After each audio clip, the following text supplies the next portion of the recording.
Bonjour à tous, une vidéo particulière aujourd'hui puisque c'est vous qui allez travailler, vous allez créer votre premier rapport Power BI et ce en moins de 10 minutes.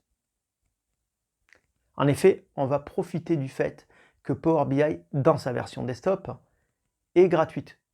C'est la version cloud qui nécessite une licence pro payante. Donc avant de commencer cette session de 10 minutes, je vais vous guider en vous faisant télécharger et installer l'application Power BI.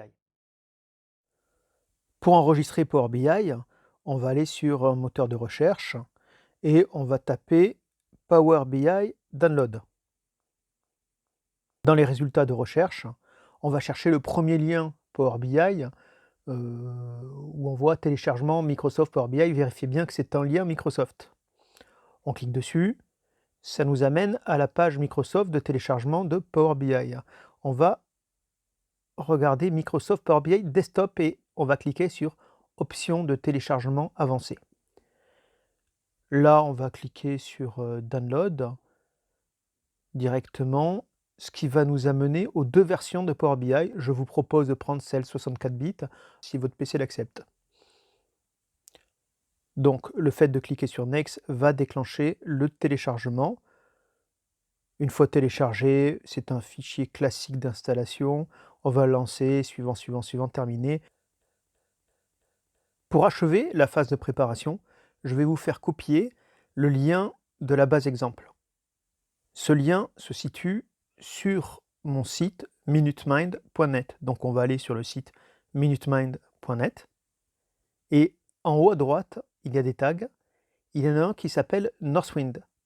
Vous allez cliquer sur ce lien et vont apparaître les articles en rapport avec Northwind.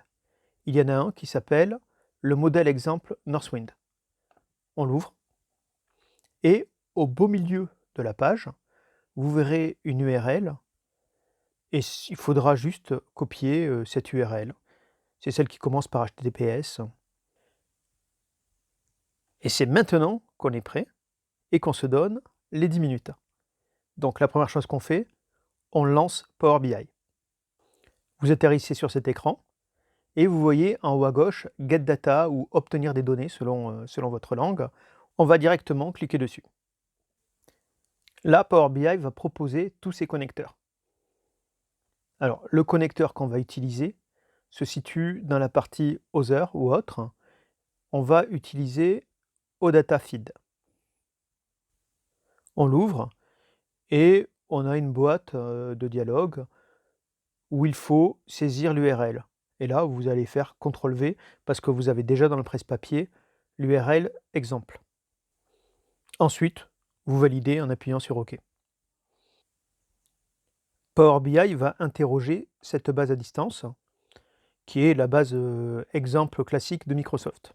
Donc moi, ce que je vous propose, c'est de prendre un ensemble cohérent de 5 tables, qui sont catégorie, customer, order details, orders et products.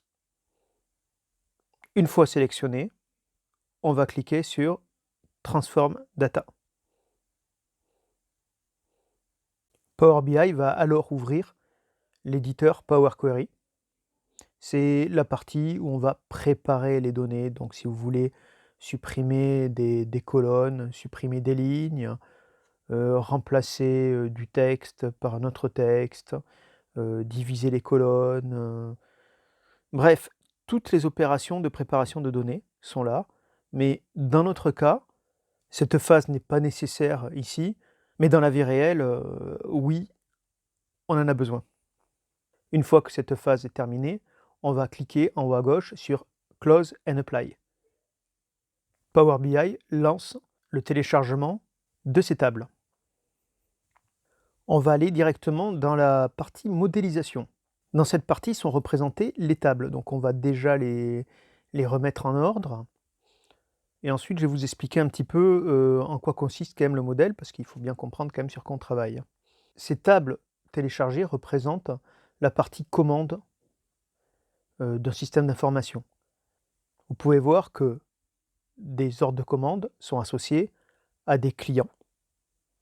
Dans ces ordres de commande, il y a des lignes de commande pour chaque produit. Et ces produits sont donc liés à une table produits qui comporte plein de propriétés. Et ces produits sont catégoriés en catégories. Comme vous pouvez le voir, il y a des liens entre tables. Si Power BI a été capable de faire des liens entre tables, c'est parce qu'il a reconnu que les noms de champs étaient similaires. Sinon, ça aurait été à vous à faire vous-même ces liens-là par glisser-déplacer dans cette partie-là. Une fois cette partie terminée, on va aller dans la partie table. Dans cette partie, on va créer des colonnes calculées si c'est nécessaire et créer des mesures. Les mesures, ce sont les champs calculés qu'on fera glisser dans les représentations graphiques. Donc pour le moment, on va dans la table Order Details et on va créer une nouvelle colonne pour valoriser la ligne.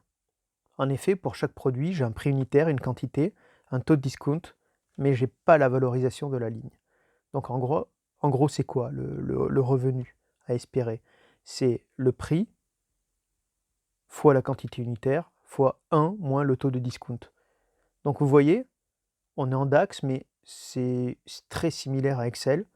Vous tapez les débuts de champ, il vous propose une liste. Par tabulation, vous validez. C'est très très simple. À la fin, on valide en cliquant en appuyant sur Entrée.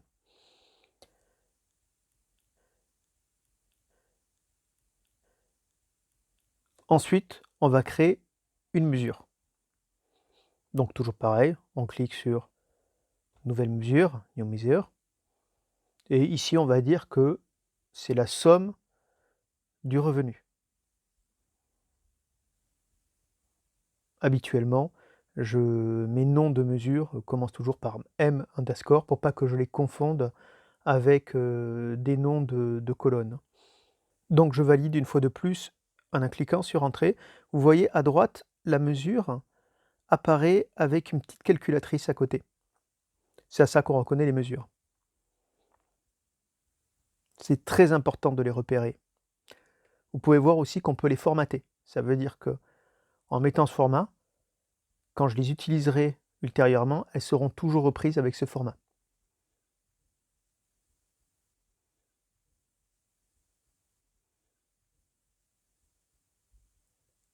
Et pour finir, on va dans la partie rapport. On va dire que finalement c'est la partie la plus facile. À droite, vous voyez des visuels et des champs. Le principe, c'est on prend un visuel, on le crée, et on fait glisser des champs dans ces visuels. Donc ici, on a créé un filtre et on va mettre les catégories à l'intérieur.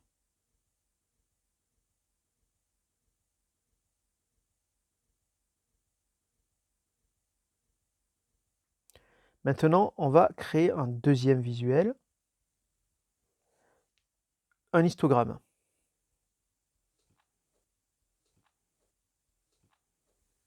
Toujours pareil, on va faire glisser un champ.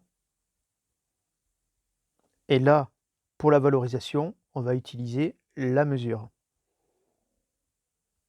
Et vous voyez, c'est direct. C'est très très similaire quand même à ce qu'on trouve dans Excel. Ok, donc on va continuer. On va créer un nouveau histogramme.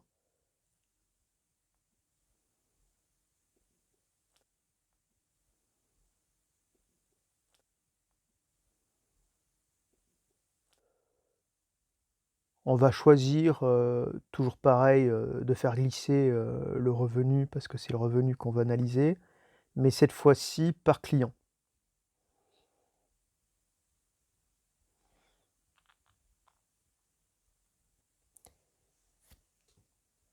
Évidemment, j'élargis le visuel et là vous avez déjà votre premier rapport Power BI, bravo. Vous pouvez voir, tous les visuels sont interactifs entre eux. Ensuite, finalement, ce n'est que de la mise en forme, ce n'est que créer de nouvelles mesures, en faire plus, mais un petit peu comme sur Excel. Là, vous avez vraiment compris le principe. Félicitations à vous et à bientôt.